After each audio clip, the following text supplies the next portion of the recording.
I just wanted to share a couple of things with you. Yes, we had an opportunity to spend the week up in Portland. I actually didn't go till Thursday morning, but Stephanie has been up there most of the week, and it's super exciting. We have a new son, and his name is Ben. So, yeah.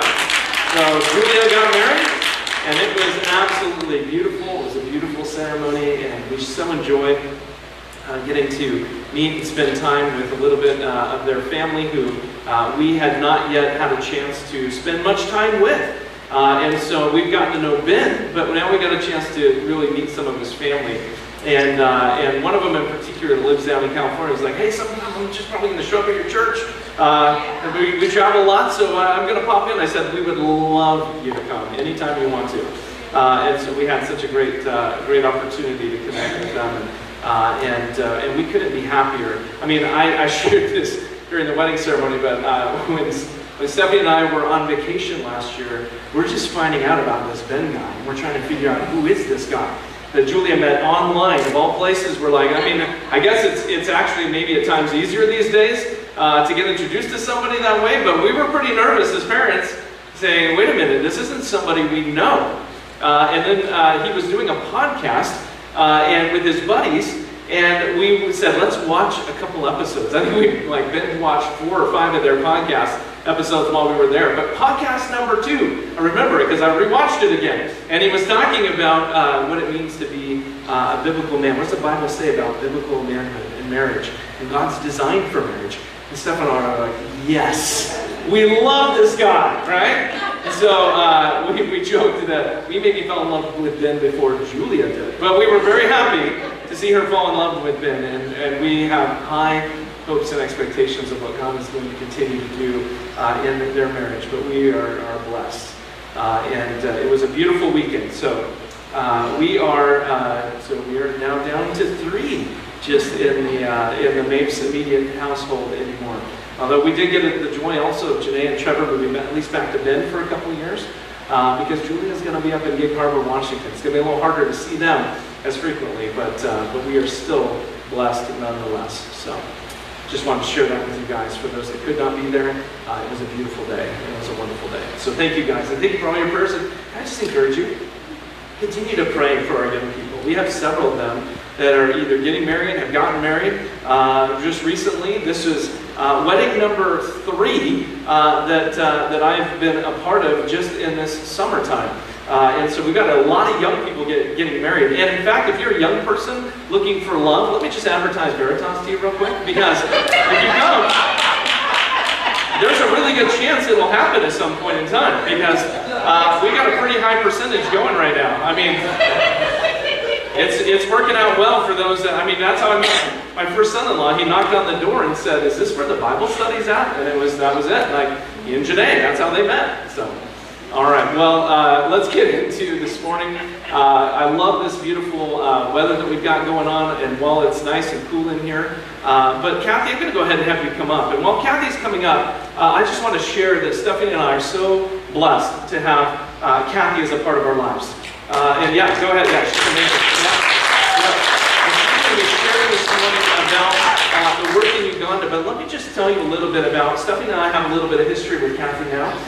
We have been serving on Kathy. I was looking at Kathy. We've been, back in 2014 was the earliest email threads I could find about business that we were doing. But it's been at least 10 years that we've been a part of Kathy's board. And working with her and partnering with her in the work that she's doing in Uganda. And we have seen so many things in that 10 years. Right? It's been a lot. And that was just, Kathy was already doing a lot, which is one of the things I wanted to share, is not all of you know Kathy's story. And I know there's some things specifically we want to be able to hit on today. So let me just tell you that Kathy is one of my faith heroes. And I don't use that lightly, and I know she wouldn't say I'm a hero, she's not, but let me tell you what I mean by that. There are very few people in my life that I look up to because of the way that they have said yes to Jesus.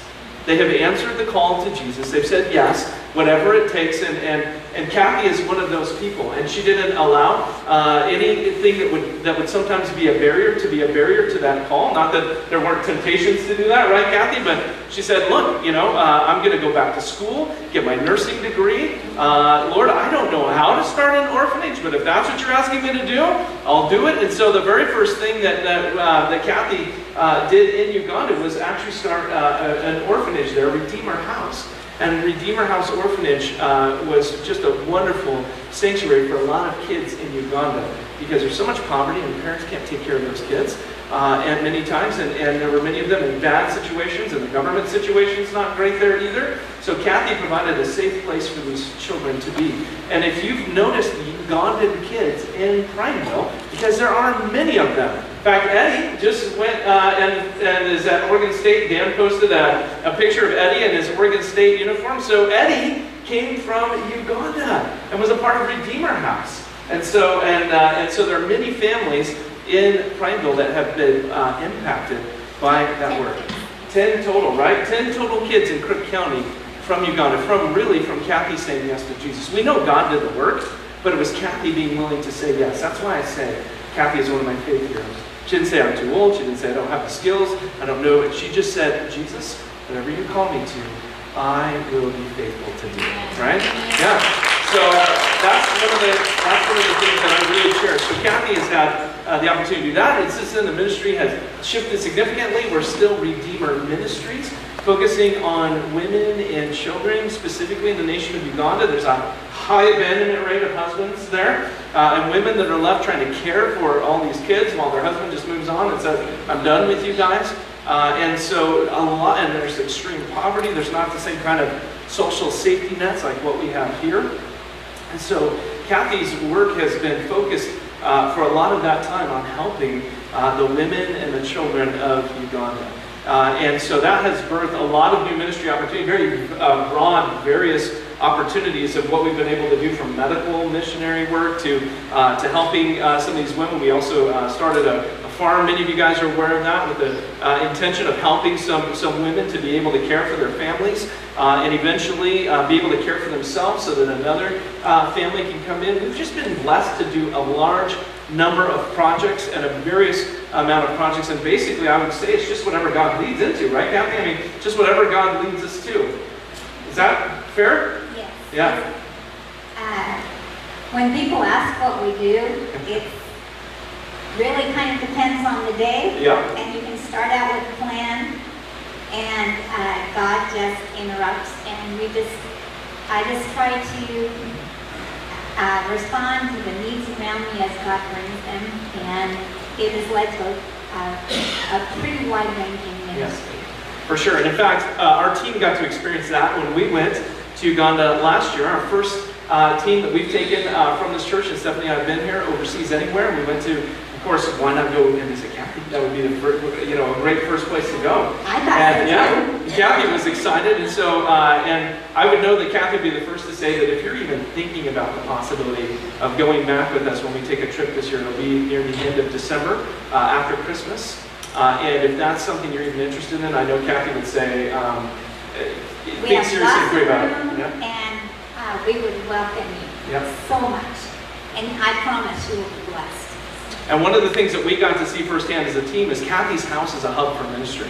Like, people are in and out and in and out. It's just a constant flow of people. And God is doing some really, really amazing things there. And so Kathy, because there is such a varied ministry, and I know there's some specific things we want to be able to hit on today, let me ask you a question, though, that I think will help people understand a little bit more why the ministry opportunities are so varied there. And that would be simply this. What are some of the biggest factors that affect the women and children and people of Uganda? What are some of the main things that are happening there that make the opportunity for ministry so great?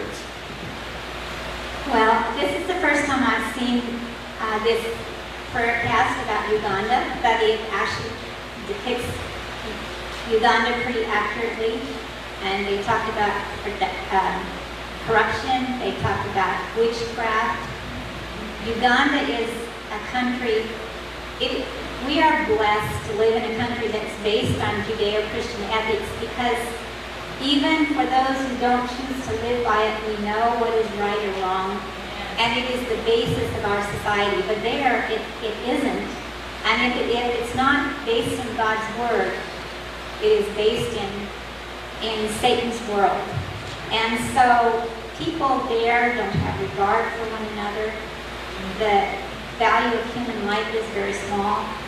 So girls often get pregnant when they're in their early teenage years. If the man chooses to stay with them, then they consider themselves married. If not, they're just an unwed mother with a child. And when they do get married, there isn't a ceremony. They just start living together in general, usually, and they just have children. Uganda had at one time the highest birth rate in the world, 8-point-something children per woman. I'm not sure about now. But those, as Aaron said, those fathers tend to abandon the children. They are raising them, and then they go to school, and one of the problems there is no universal free education. You have to pay for schooling. And they convince them if they don't start when they're 3 that they will be morons and they'll never amount to anything. So as soon as the school fee demands start coming, often the fathers get overwhelmed and they take off. And now the woman has 3 or 4 children and no way to take care of them, no way to feed them except to find another man. And she ends up with more children. And often these women have about 3 husbands before they finally give up on men completely, but by now they have several children.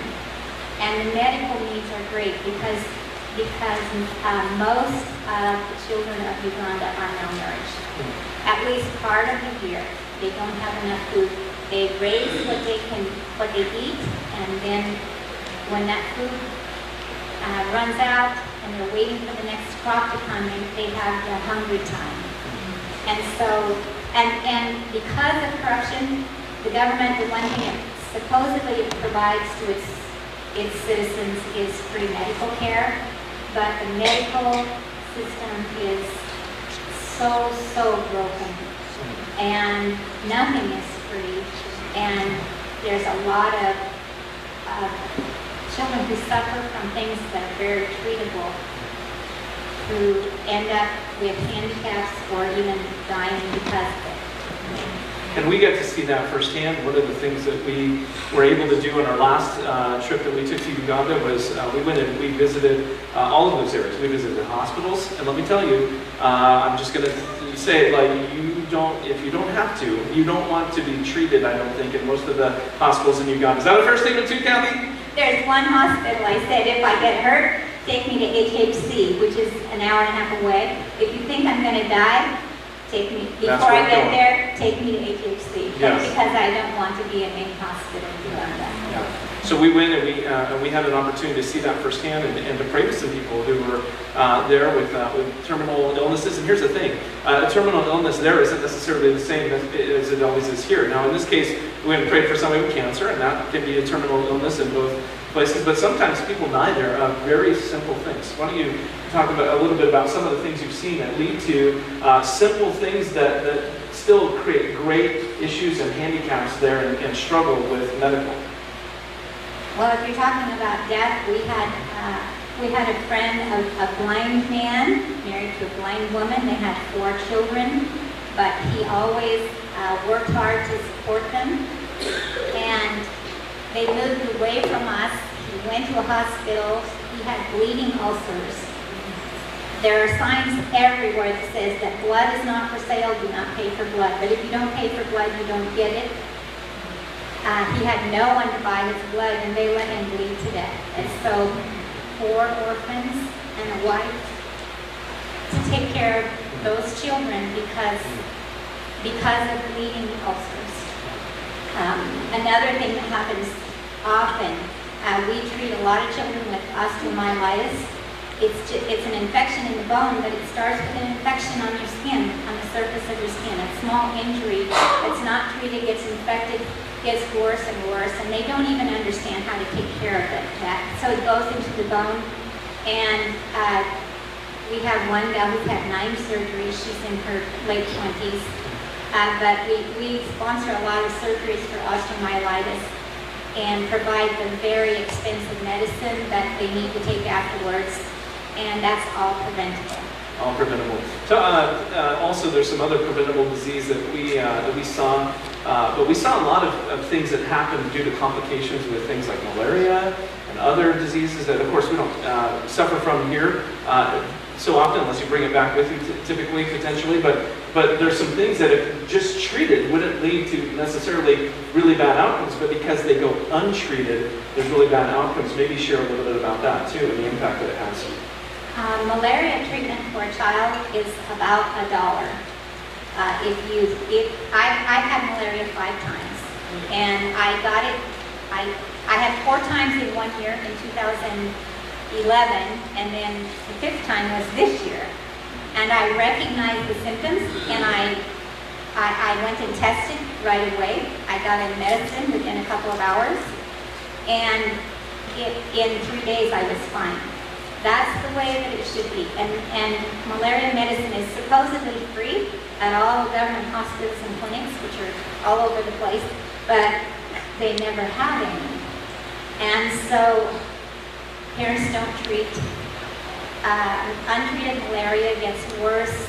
A high temperature leads to cerebral malaria and seizures. And many of those children are handicapped the rest of their lives. Some of them, and the seizures lead to more seizures, falling in fires.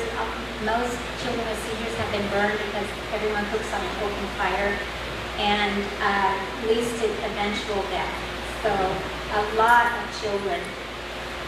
I don't know what the statistics are now, but in 2003, the statistic was that 20% of children born in sub-Saharan Africa will die of malaria before their 5th birthday. Yeah. And one of the things that, of course, our team, one of the things that we did was we got to go and visit a village where Ruth and James, who are partners with Kathy in some ministry, and they have the village that they live in. We went and walked around, and it was eye-opening to see this in real time. Because it's one thing to hear about it, and you hear about this, and you think about, oh man, there's all these people.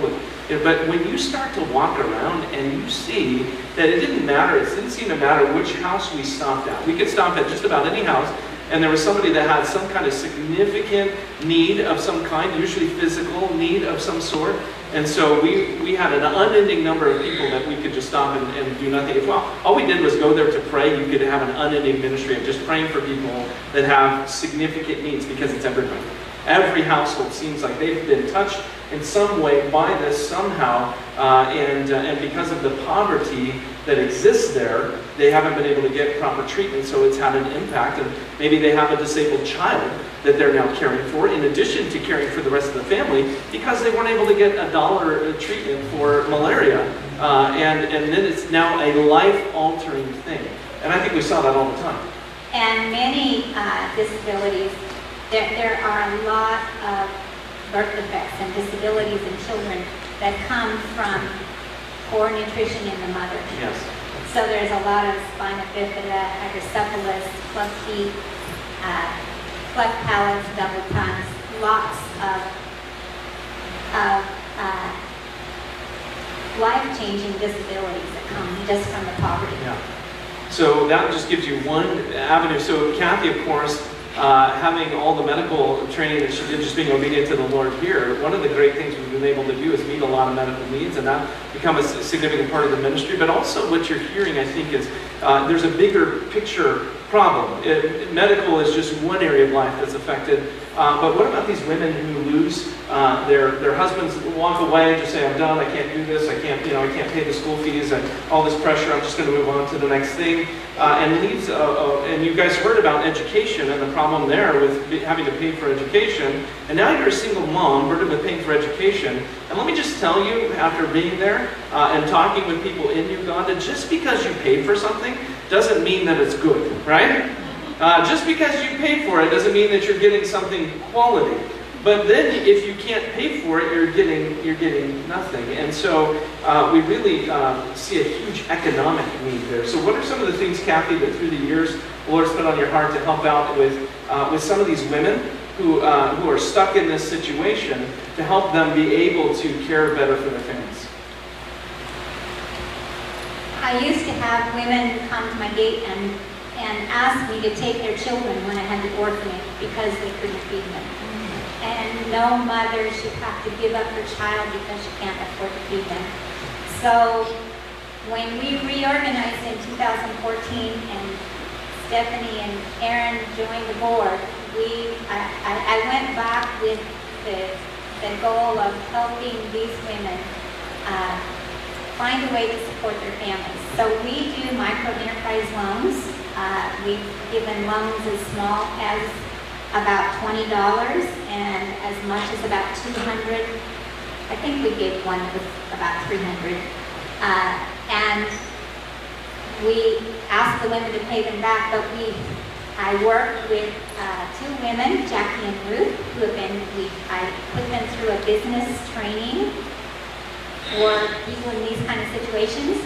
And we sit with the women and help determine what they would be able to do, what the market is. Sometimes they want to produce something and sell it and they don't even realize they'll be losing money if they do it. So we have to give them some business training. Then we do the micro-enterprise loans. We started the farm to help, actually it helps support people. We have people, elderly and disabled people that we support with food on a regular basis. And so it's helping with that. And we hope to be able to train women in good farming practices. We teach farming God's way, which is another way to help people boost the productivity of their gardens. We have bought people sewing machines and equipment that they need for hairdressing schools. We've put young people through courses where they learn catering or something like that so that they can help support their families. And that is one thing over there, that if you're the oldest child and you get an education, you are expected to help your brothers and sisters get their education, and they really do it. It tends to be that the children end up supporting their families. And when I go back, we have something new that I'm excited about. We're going to open up a Little Blue Shed. It's a branch of partnering with another ministry. We're going to open up a Little Blue Shed in the slum where we do our women's Bible study. We've rented a building. We have the money for new sewing machines, and we're going to be able to employ about 5 or 6 women making the kind of things that are over here and other things. So we're just trying to help them. We're trying to help women find a way that they can support their families. And the businesses they come up with are incredibly varied. Sometimes we just, a woman. Actually, another thing we do is we raise goats, and we give out free goats. But sometimes women buy a pig. One even buy a cow, which is a big expenditure. And sometimes they raise crops, but they do a lot of things in the city. They sell a lot of things to one another. And for those of you who haven't yet had a chance to go and visit Uganda, and I really do pray that many of you that are part of this church will pray about the opportunity to come, because we are planting a long-term vision and strategy for that nation. We believe that God has called us and even brought people here to us with long-term heart and vision for that nation. And so we are not in this for just the short term and taking a short-term mission, but there's something that happens when you go and you see this for yourself with your own eyes. You can not only see, because I think it's very easy for us to go and see all the need and all the poverty and all these other things, but if you go with and you go with a heart that says, Lord, what can we do? You begin to see things that you've never seen before. Let me give you an example with the farm. So we went to the farm, and Kathy had been led to buy a plot of land. We built houses on there to be able to house women and families and others that would work the farm and be able to earn a living and hopefully eventually one day have their own piece of land. And so we can continue to repeat that. But when we went, like, this ground is rich. The soil is so amazing, and yet the farms right next door are producing poorly because they just simply don't know how to do it right and to do it well. Like, there's such a beautiful, God has given that nation so many resources, and so when you see it done right and you train others to do it right, you begin to see God begin to make a huge difference. And so when you compared Kathy's crops to the crops that were right next door, it was astounding to me to see the difference between them and just the health and the quality of what was being produced. And so the Farming God's way of method of teaching people how to do that, you're actually empowering people, not just giving them some free food. Like, it's such a powerful thing. And then you begin to see the problems with education. You begin to think, Lord, how can we help? Not just to give out handouts, but how can we help empower people? And that's what's happening with these little businesses. When you give a micro enterprise loan to one of these women and they start a business, you're not just giving them money. You're empowering them to begin to provide for their families. Now, I want you, though, to understand the economic realities is that it doesn't always work the way that it would work here. You know, you take out money, you start a business, and if you're successful, it just gets wildly successful. When COVID hit, how many of those businesses ended up having to fold, Kathy? I'm not a numbers person. Yeah. We had started hundreds of women in small businesses, and almost all of them lost their businesses. The ones in agriculture tended to be able to hold on to their businesses better, but there's a lot of buying and selling, and when your stock is gone. And we had one of the tightest shutdowns in the world. In fact, our kids didn't go to school for 2 years. And so early on, they said it set back the economy by 30 years, and by the time it was over, I'm sure it was more than that.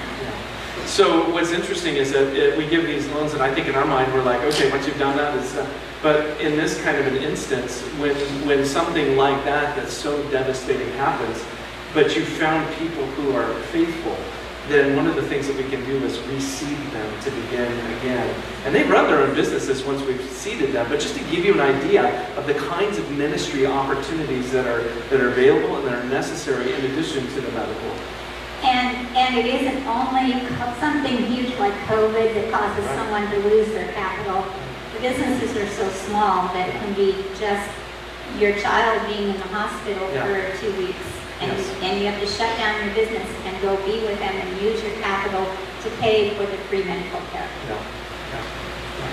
So that gives us gives you guys who haven't had a chance to be there, but again, I encourage you to pray about it. I think if you come, it will just only enhance your perspective and your understanding of the things that we're talking about, and especially as we think about long-term help and long-term solutions that aren't really about us coming over there and doing anything in and of our own strength. It's Lord, show us how we can empower the people of Uganda to be able to do this for themselves. It's never our goal to go over there and like it isn't anywhere that we do missions, especially in the hard places. We don't know how to reach the culture the same way that people of the culture know how to reach the culture. Our job is to go and to empower them and to disciple them and allow them to be the ones to make an impact in their nation and among their people. And here's the beautiful thing, and we'll get into this in a second, but it's not just, like you and I, we don't have the ability to go to a hard nation. And Uganda is surrounded by difficult nations where the gospel is not just freely allowed for us to come over there and share it. But people who are closer, the closer degree that you are to the people who are there in culture, in context, and in everything, the more opportunities you have to be the ones to go and to share the gospel in those difficult regions. If I get off the plane in a nation like Somalia, I'm going to, if I survive, it's going to be a really difficult thing, and I'm not going to be able to have the kind of ministry and opportunities that somebody who doesn't look like me, who doesn't think like me, who understands the culture differently than I do, is going to be able to have, but still is part of the kingdom of God, and is my brother and sister in the Lord, and they are tasked with the ones to be able to reach those in some of those hard to reach places. So we need to always remember that in all of our planning and all of our strategy. It's not about us and finances and anything else to get it done. It's about God and His kingdom. And He's the one who helps us and gives us wisdom in how to help in these situations. But let's transition for a minute, because there's some great personal stories that have come out of this. And one of those we got to be a part of, and I'm excited about that. But we only got to be a little part of it because really the groundwork has been being laid for some time, which often is the case. And you guys know this. When people come to Jesus, there's a lot of groundwork that gets laid beforehand, and God uses that in powerful ways to transform lives. But I know you wanted to share about Innocent, so tell us a little bit about Innocent's story. Okay. Who is Innocent, first of all, and then share a little bit about his story. Innocent is a young family man with 2 children. He works as a gardener in Jinja. He's from the West, so he only gets to see his wife maybe once a year. And I met Innocent when I lived in my former house. Someone told me he could trim my hedge, so he came to trim my hedge. And he looked around and he saw that I liked flowers, so the next time he came, he brought me a flower to plant. And over the years, he brought me a lot of flowers. And he was in a not great situation, work-wise.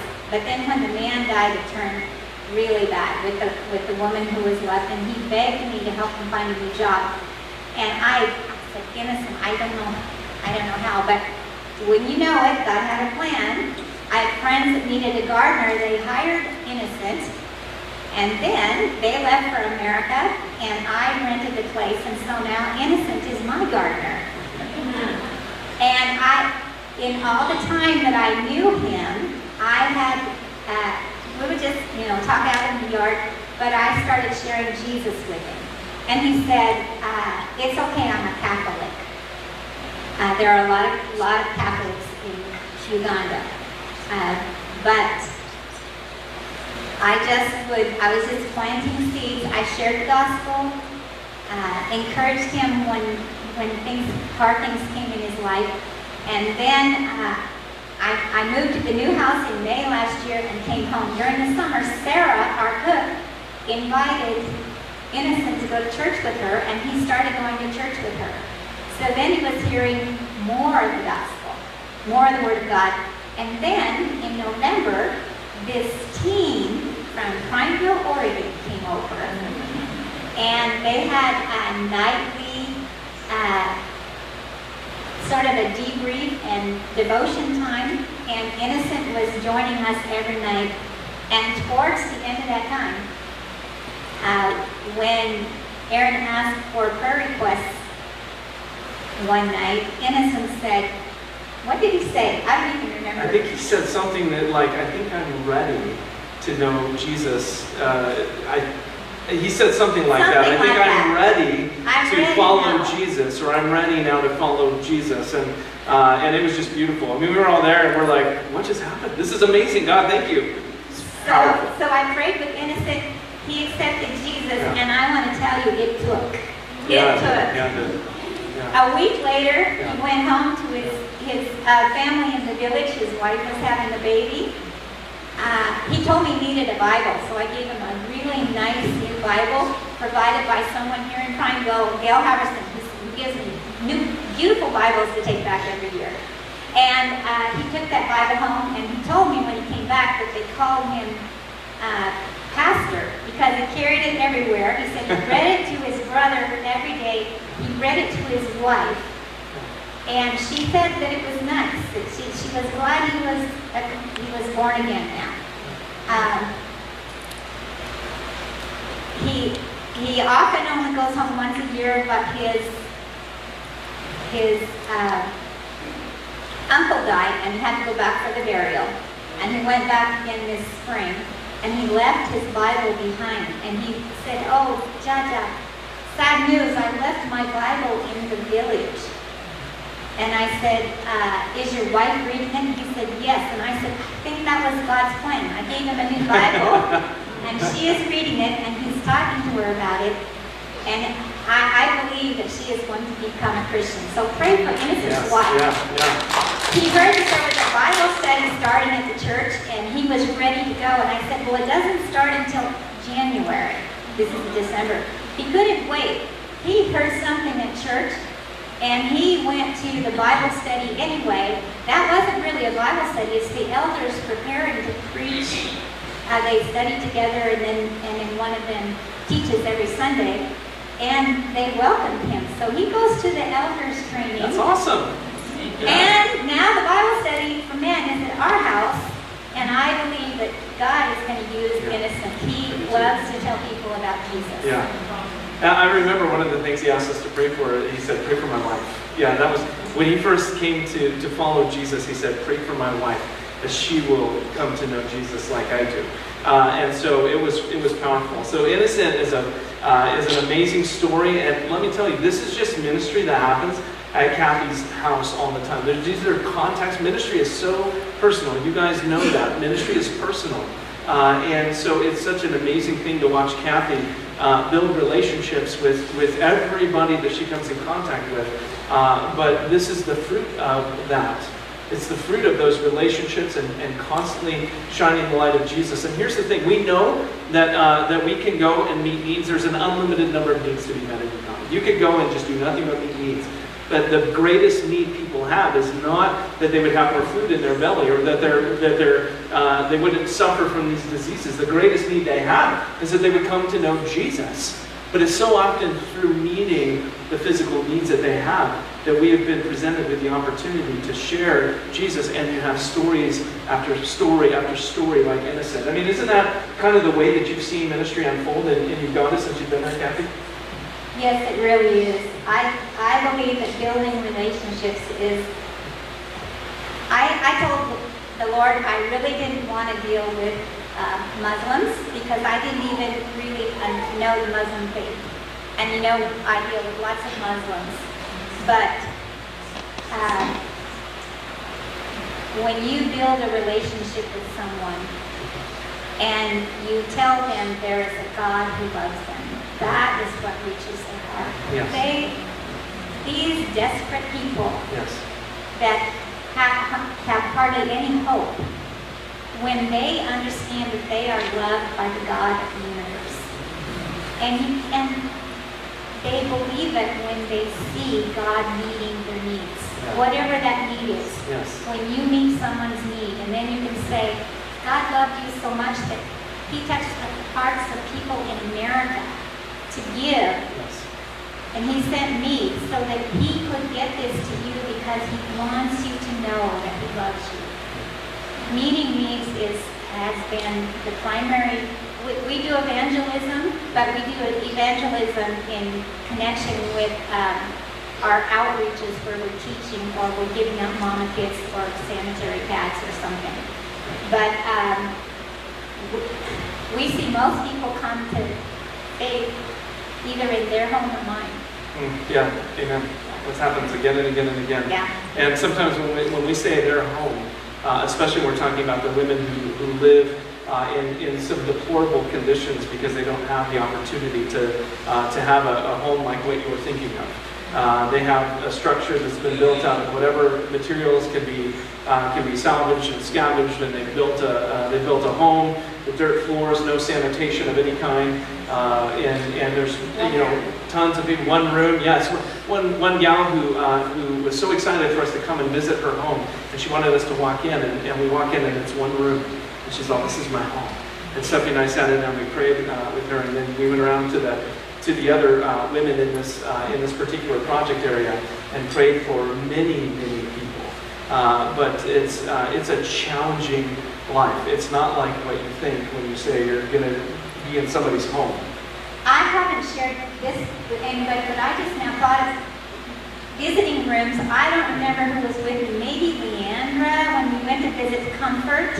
It wasn't her home. It was her little Speakeasy is where she Yeah? comfort accepted Jesus. Yeah, all right, yeah. She's part of our women's Bible study. She no longer sells alcohol. Yeah. God transforms people's lives. Yes, he does. That's amazing. That's amazing. And I that was, remember the, that, actually. that was the first day we met Comfort. Yeah. That's awesome. Who was there with us?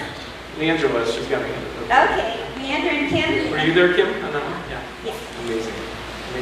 Well, one of the things that we see over and over again are these kinds of issues, and meeting those needs really does open up the door. But we don't just exist to, like I said, to meet needs. That would be impossible. It would be impossible to meet them all, but we can meet some, and we can show people to Jesus, and that really is the most important thing. But here's the thing: transformed people begin to also see the world differently, and they begin to see the hope that Jesus brings. And where the gospel tends to flourish, people tend to flourish. And so if we can give people the gospel, he can transform villages, he can transform cities, he can transform nations. And so our job is to be faithful to what God has called us to do and allow him to do all the heavy lifting, because it's really him anyway.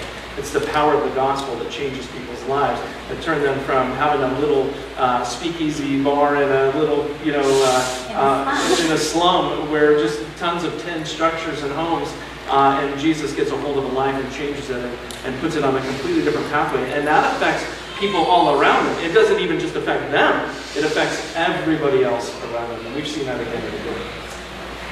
Well, Kathy, I know, just looking at time here, that, and I'm going to go ahead, and Danielle, I'm going to have you go ahead and stop the recording there so we don't accidentally say something